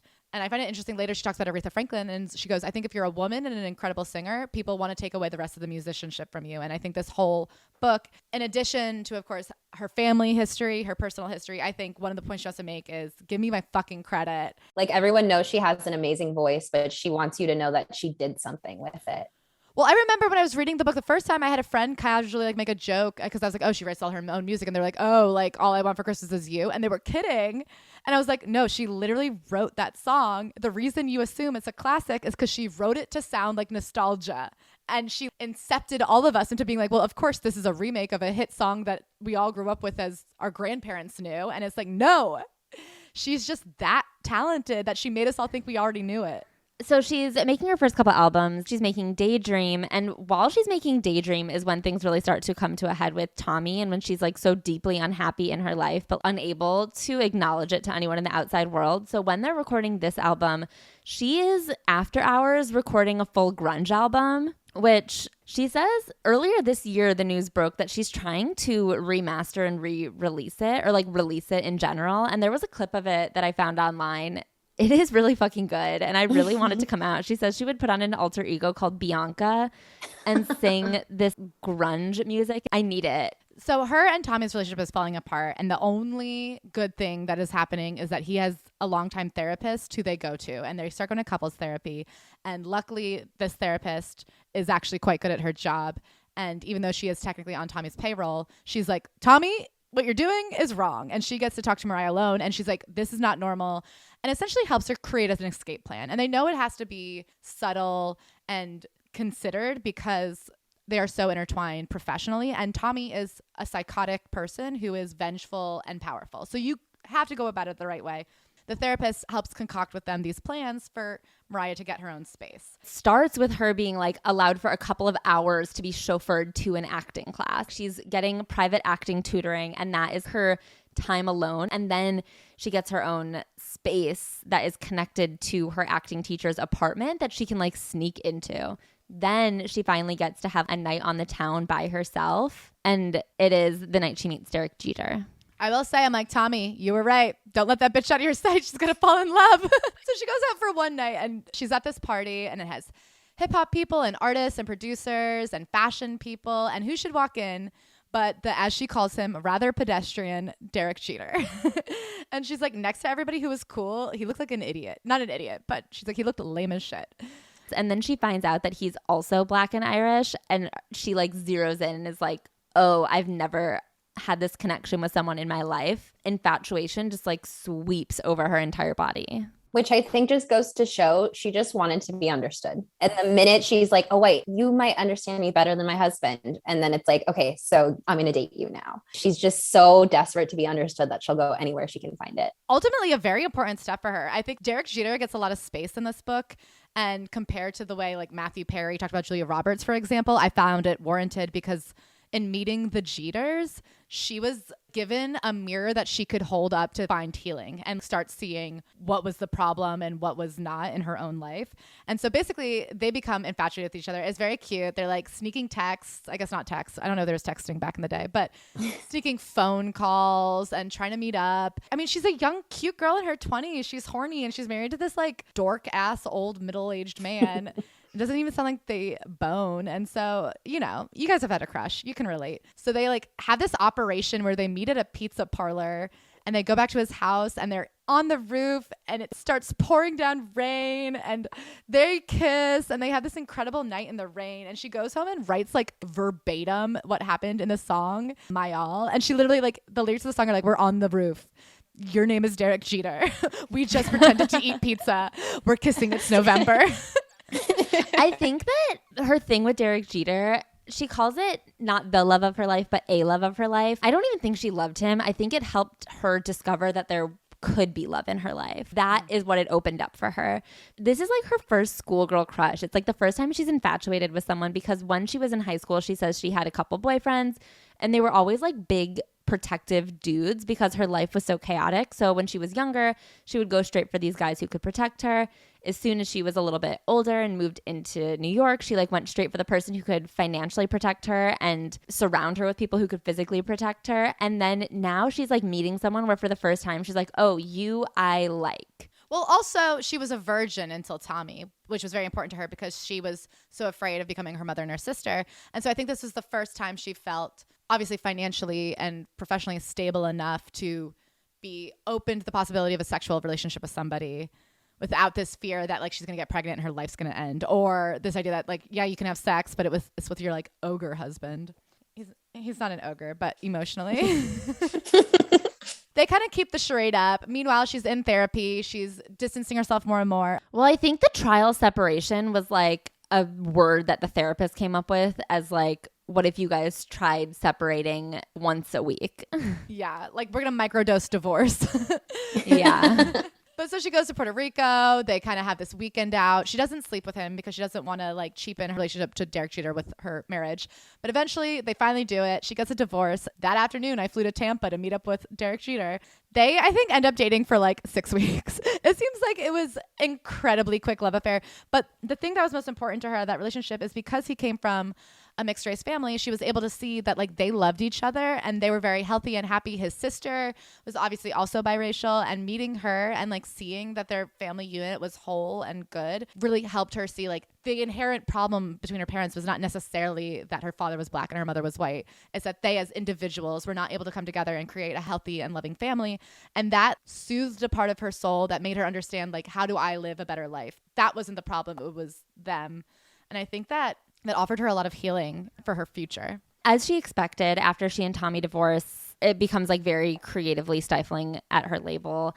He is a very vindictive and horrible person. And so he starts making life very difficult for her. So she decides she needs to get out of her contract. He's not going to let that happen. So she, while on tour going through Japan, decides to meet with the head of Sony, like the top guy in charge of all of Sony. And with him, she's able to come to an agreement to end their contract, which is still 4 albums to be delivered over the next 5 years. She like is shopping around, she's talking to new labels, and she signs a deal with Virgin, who she thinks gives a lot of like creative freedom to their artists. I believe it was $100 million. So she signs this like enormous fucking deal, and her first project with Virgin is going to be Glitter. And there is a fuck ton of pressure on this album because Virgin just spent like all of the money that anyone has ever had in the world on Mariah Carey. And so it's really important to them that this album be a smash hit. And she's kind of losing her shit because I think that as much as she hated Tommy, I think that there was sort of a comfort in his belief in her. And now she's just got like $100 million riding on her back. And she has Tommy from a rival record label fighting her. Like there's this one instance where, first of all, he like invents J-Lo out of an AI creator to like fuck with her. then he starts picking up on the samples that she's going to be using and stealing them. Like he literally steals samples and gives them to J-Lo before Mariah can put them out on a record. And she's just panicking. Like everything in her life has come to this head, and she is putting out this album. She's putting out this movie, and she has no like real external support. I think if she had grown into that point, she'd be a lot more prepared for it. But because she was kind of like shot out of a cannon into this space, she's like already frazzled. And then I think with all female celebrities and stars, people decide a point to start being like, actually, she's losing it. So people are waiting to watch her fail. She's freaking out. She puts out the first single off of Glitter, and it hits number 2. And the label is like, we signed you to make number 1s. What the fuck is this number 2? And she's like, I still think number 2 is really good. And they're like, it's literally not. It's actually not good at all. And so she's like freaking out in every direction. And that's when she has the infamous breakdown. And so with the label pressure on her, she starts going into hyperdrive to put the pressure on herself to make this album a hit. So she starts overworking herself in promotions. She has that TRL stunt gone awry where she like shows up on TRL to try and promote her album. And Carson Daly just kind of acts like she's insane. And everyone is bouncing off Carson, who is the host of the show and controls the energy of the show. And so since Carson is acting like she's lost her mind, everyone's like, I guess she's lost her mind. And I really think that he is the domino that knocked her life over for a really long time. I would agree with that. That was messed up. And I also think that she just wants to be understood so badly, and to just feel so misunderstood so publicly, I think really messed with her. And something she talks about a lot in this book is back in the day, pre-social media, there was no way to correct the system. And she goes, now, you know, something bad happens to someone and it's a 24-hour news cycle. She goes, back then, they did not let it go. They were like a dog with a bone. And so she goes on TRL, and the stunt was that she was crashing TRL and showed up with ice cream. And she goes, of course I didn't fucking crash TRL. Publicists, security. She's like, do you know how many people had to be informed that I was coming? It was fully planned. And they truly treated me like I was just some psychopath who walked in. You don't just walk into a TV set. A lot of this book is dedicated to setting the record straight around this event and this couple months of her life. And I did, the first time I read it, think like, okay, she doth protest quite a bit. But now looking at it, you're like, no, she's responding to the amount that we've, the public, have placed weight on this couple of months of her life. Because I don't think you can talk about Mariah Carey without people mentioning Glitter and her losing it around this time.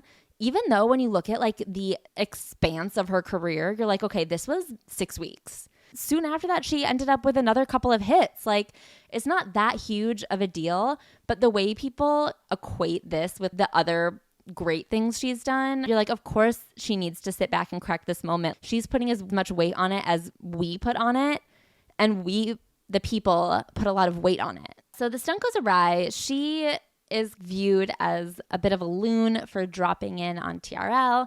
Then there is like a bunch of other promotional stuff happening. It's a little bit scattered the way she's writing about it, because I think it's a bit scattered the way she remembers it. But overall, the main takeaways are she is deep in a promotional cycle for Glitter, the movie, and the album. The album is not doing quite as well as they think it should be with the first single dropping. So they're doubling her workload, making more music videos, doing more promotional stuff. She hasn't slept for more than 2 hours in 6 days, she says.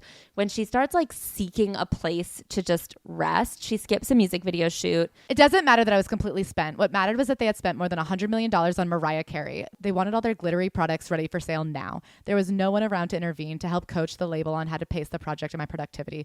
No one had the strength or power to say no to unreasonable requests on my behalf, and the pressure was steadily rising.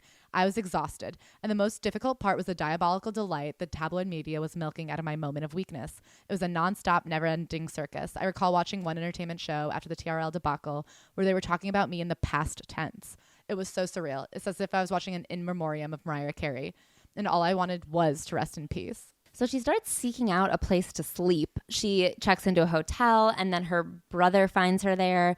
She goes to Brooklyn Heights to stay with a background singer that she's become friends with. Her brother finds her there. Her brother convinces her that the best place for her to rest will be up in Westchester. She had bought her mom a house right by Sing Sing. Her Sing Sing, not the real. I guess it is next to both Sing Sings. Triangulated by, sandwiched betwixt. Sandwiched betwixt prisons of two very different thread counts. She goes to her mom's house. She decides to like hyperfixate on doing the dishes because she hates how messy her mom's house is. She and her dad are very clean people, and she's like, I need to just do the dishes and then I'll go to sleep, and then I'll wake up and everything will be fine. So she starts doing the dishes. She falls asleep. I would actually interject here. So the first time I read this book, I was sure she was on drugs. And I think that was very much like something I'd seen in the media. I feel like in my head, I had really combined her and Britney Spears' stories. And I feel like I was like, oh, of course there had to have been drugs involved. What do you mean she was up for 6 straight days? I'm sure she was doing something to help give her energy. You know what I mean? Even if it's just Adderall, Adderall is meth. And looking back, I'm like, oh, I think actually, not that I'm 100% sure she wasn't doing drugs, which I don't think is a problem either way. But I am like, I do think it could have just been a good old fashioned mental breakdown because she had been driven past her breaking point and she hadn't been sleeping. And then also another part of this is she was completely paranoid that she was being watched and followed at all times. One, because she was being watched and followed at all times, but two, she'd just come out of this abusive situation with Tommy where he literally had surveillance on her. Like she was driven to insanity basically. And so I just wanted to go back and correct that I am no longer so convinced. And this was one of the moments that made me think that she's on the spectrum, because this reads as typical I'm flooded meltdown of, and what you said of like, she said she was dropping dishes, but like, I think she was breaking them. I agree. I think that she was breaking dishes. I don't think it was because of drugs, but I think she was very upset and she was having a meltdown. And that's why her mom called the cops. As much as I believe her mom called the cops and that was an overreaction, I don't think it was like based on just what she said. And this is also something that makes me think that she's withholding a lot of things because it's like, textbook meltdown. You're not saying everything that happened, but you needed to put this in the story. Yeah. And part of me wonders if she even remembers everything that happened. Yeah. And I think I picked up on that the first time that I felt that she was telling the story in this way where she could be as close to a perfect victim as possible. And I understood that came from a place of she has been so destroyed by the media. She's hyper protective of her own image and her own story. And I do believe she is the victim. And like, that's what I wanted to say to her is like, if you're on drugs, it's okay. Like you've been through a lot of shit. A lot was being asked of you. But I guess like the way I'd amend that now is, even though I do think she's still withholding something in order to make it more palatable for her to be 100% the victim, I do think like what had happened to her was enough to drive her to a full-on breakdown. If she broke everything in that house, she bought that fucking house, as was her right. Like I'm on her side no matter what, but I stand by that. I don't know that this is the full story. And I think that part of it too, and again, this is 100% me speculating, but based on her family dynamic, I think that they intentionally triggered her to have a breakdown. And so I think that that's the picture she's, like we said, she's painting a picture of how it felt. And she wants to be believed more than she wants to tell the truth. And so I think that she told it this way, but I think that they fully knew she wasn't in a good place and they wanted to push her over the edge. That was their goal. As we said, her mom calls the police, they show up, and this is where the story got very confusing to me. So her and her brother get in this police car and she tells the police officers, I just need to relax. Take me to this spa I've heard about in town. And she says it's her idea. She goes, I've heard about the spa people talk about. So I say, take me there. And it turns out the spa is like a psychological rehab facility. And I'm just kind of like, who did you overhear calling this a spa? Like how did that happen? How did you just by coincidence misunderstand that there's no other spas in Westchester? The spa you went to happened to be like a lockdown facility where it sounds like you were 5150'd because she wasn't allowed to leave for 72 hours. So I wonder, I'm like, even if you had voluntarily walked into that spa, I think if you voluntarily walk in, you're allowed to voluntarily walk out. Like someone else had to have committed you there. So it's weird that in this version of the story, it's her idea and it was a misunderstanding. And then she gets out and she goes home where her brother is like, maybe you should go to Los Angeles because the media is painting you as a crazy person. So you need to get away from the newspapers and you need to go to a real spa. And in Los Angeles, they have no newspapers and they have spas. And she's like, yes. And you're like, there is something missing from this part of the story too, because that is not sound logic. She's like, it made sense to me. And I'm like, why though? So of course then she gets there and she's like, it turns out again, it wasn't a spa. It was another like mental facility. And then the weirdest 9/11 of all the 9/11s. So 9/11 happens and she's trapped in here. They're drugging her within an inch of her life. And she claims that because of 9/11, they said, you can leave now. She like literally the quote is, there was a terrorist attack on the country. You can leave. I think this was her main character syndrome. Just like everyone cared about these three things happening. Me being in rehab and 9/11 were just like very top of mind for everyone. This line, she goes, the coincidence of my sudden release from, quote, rehab and the release of the Glitter soundtrack and the 9/11 attacks was haunting. To me, personally, I would not have drawn a parallel between any of those events. That was especially troubling for me to read because she's clearly very spiritual. Like throughout the book, she like talks about astrology and like things happening for a reason. And I was like, I believe that you believe that these three things happening was like some auspicious coincidence pointing to you being the main character of all of our lives. But no, I'm like, dying. what? Think about someone being like, glitter bombed and 9/11. Wow, Mercury is in retrograde. literally, that was the vibe. So she gets out, and so she goes to therapy now, or she has been, and she uses the rest of the chapter to kind of tell you what her therapist says, which I find it to be a very interesting narrative device to blame her family, rightfully so, for a lot, but like not make it be her own words. So she's like, my therapist thinks her mom and her brother were in cahoots to kind of break her down and essentially Britney Spears her. And I think they wanted to put her in a conservatorship. They wanted to show that she was erratic. They wanted to basically Tommy Mottola her and completely control her. And I believe that. And she thinks 9/11 saved her. And I believe that too. Essentially, like, isn't it a coincidence? And this part is not a coincidence. Like, this part I'll give her, that once she was out of the grips of Tommy Mottola and signed the biggest record deal in history, that they saw an opportunity to take control of her assets. So in the wake of this, she finds God, she turns to the church, and she says, after all that shit, Lover Boy ended up being the best-selling single of 2001 in the United States. I'm real. So she realizes that her family is never going to be the family that she thinks a family is supposed to be. And then like the rest of the book is just like 60 pages called The Emancipation. It's about the whole rest of her life. It's odd because I think it really drives home like what an insane blip this was 20 years ago and how everything else has just been kind of existing in the aftermath. And she does Charm Bracelet, which does fine. She eventually does The Emancipation of Mimi, which crushes. Always Be My Baby is named the song of the decade. So she comes back strong. And then we get her famous, my favorite line from this book, where she like once again talks about seeking refuge in her fandom and how your fans like will come to your defense and protect you. Our fans can come to our defense, bring all the receipts, and create a united front so that no bland host or commenter or ravenous paparazzi can even begin to compete with our influence. We are the media. And she's talking about how social media has kind of changed the entire system for her. And then she goes, I only wish Princess Di had lived long enough to have Instagram or Twitter. She wraps up this book. Her father passes away, and she talks about coming to an appreciation of each other later in life, which I think clarifies her perspective on him earlier in the book. You know, she talks about realizing that he'd been following her career very heavily. There's never an explanation of where he was for most of her life. It seems like they saw each other on Sundays as a child, and then as she kind of became a tween, that fell to the wayside. And then it seems like she doesn't see him again till he dies. And I'm like, where was he ever? And that's never really explained. And I think it's because she wants to glorify him that it's easy to leave out where he left himself out. I was really hard on her dad. Like as I was reading, I was like, she's completely blaming her mom for everything, but her dad just like was absent, and this is a thing that happens. But he does seem to make a concerted effort towards the end to like actually repair things that her mom, despite still being in her life, seems like she still refuses to do.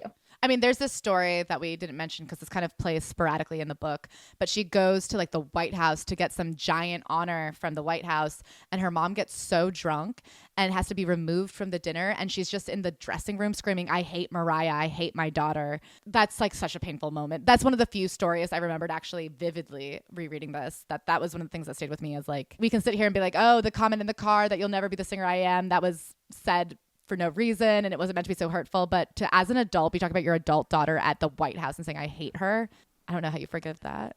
Yeah, so the rest of this book, it runs through just like the other artists she admires, and then her relationship with Luis Miguel, and then finally her relationship with Nick Cannon. She talks about these relationships both pretty briefly, and I think only because she like can't not comment on them, especially the Nick Cannon relationship. It's really just to be like, well, you guys know that I have kids with him, so I have to admit that we were together. I mean, it's funny because with Luis Miguel, she's like, he bought me such expensive stuff, and then with Nick Cannon, she's like, he made me laugh.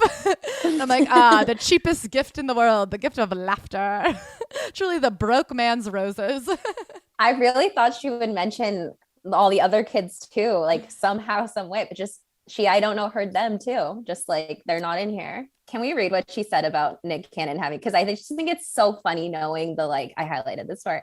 I sincerely thought I would never have kids. Our relationship changed that. We talked very seriously about having children, and that changed everything. Having children together became our reason. Our desire to have children became a force of nature and why we got married so quickly. Like, what is he saying to these women? I need to see the monologue. I need to see the sales pitch. This man, he had a real career in timeshares had he not become a comedian / actor / drumliner. I remember this headline when they got married that they needed a prenup because when he entered the marriage, his net worth was like $150K and hers was $150 million. It really bothered me too how he proposed to her when she was being honored for something. Like, I really don't like when don't steal her moment. Yes. Like, that's not cool. But she didn't seem to care. But what about when she had poisonous edema? And so she gained 100 pounds and it was in constant pain. And they went to one of their last checkups at the OBGYN. And the guy looked over at my sulking second husband and said, poor Nick, he's so exhausted. And if I'm going to make a dartboard, a Christmas style dartboard for every man in every memoir that dares show up to the labor of his child and is like, but I'm uncomfy. And then he went on to have 70,000 more children. Well, that's the other thing I wanted to say. Is her leaving out those other kids. At the time of writing this book, which was probably 2019, I don't even know how many others there were. We forget that this is like a modern phenomenon, like COVID. There were several. There was a bunch before then. But I feel like they've like proliferated at a different rate. Like, he used to have a lot of kids one at a time, and now he's like, I could have 4 or 5 at once. He's getting more efficient, exponential growth. Yeah, exactly. It just kind of ends with her talking about how much she loves her children and how she's trying to give them the best life possible and how she's really turned to the church. In the end and in the beginning, it's all about faith for me. I can't define it, but faith has defined me. Yeah, I feel like her life could have been much darker, and she definitely seems to have taken what she was dealt and stayed kind of innocent and pure in some ways, that I feel like that's almost as impressive as all of her singing talent, that she's been able to keep this whimsy about her despite all of this. Well, she says that she is perpetually 12 years old. And she's like, the reason I say that is because at 12 is when I lost my innocence. At 12 is when her sister tried to traffic her. And I think that's the hardest thing in life, is to have hard things happen to you and stay soft and stay hopeful. I mean, this book is very effective, I think, in that I was not someone who thought about Mariah Carey. And now I'm like, I would defend her to the end of the earth. Do you have any final thoughts, Megan, on the whole book? Not really. I mean, I've always liked Mariah Carey. And so thank you guys for giving me the opportunity to dive deeper into her backstory. I didn't know we were this similar. So that was fun for me too. And yeah, overall, I thought it was fun, and I'm going to enjoy Mariah's season a little more now. Yeah. We're entering. That's why we did it for Christmas, for the lowercase queen of Christmas.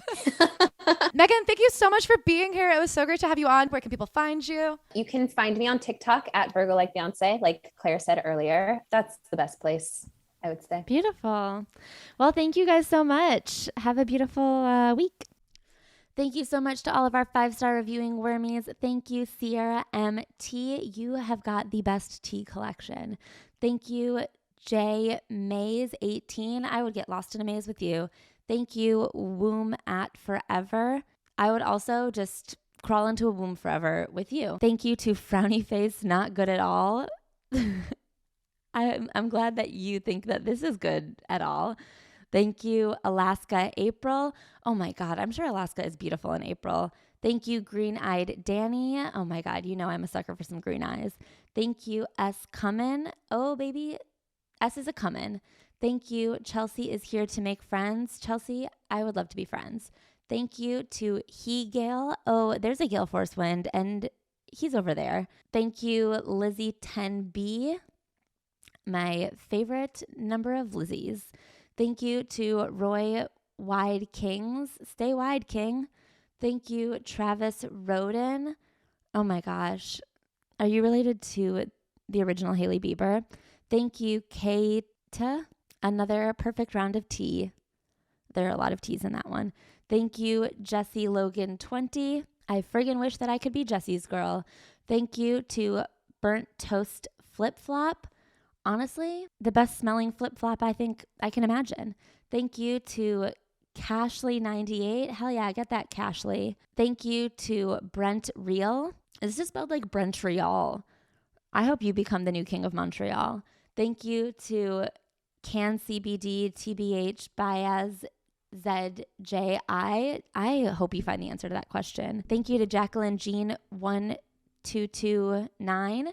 You know I'm obsessed with a good Jean. Thank you to JTin PDX. I hope that I get to see you when we go to PDX. Thank you to Bugs Mug. Oh my God. There's nothing I love more than Bugs Mug.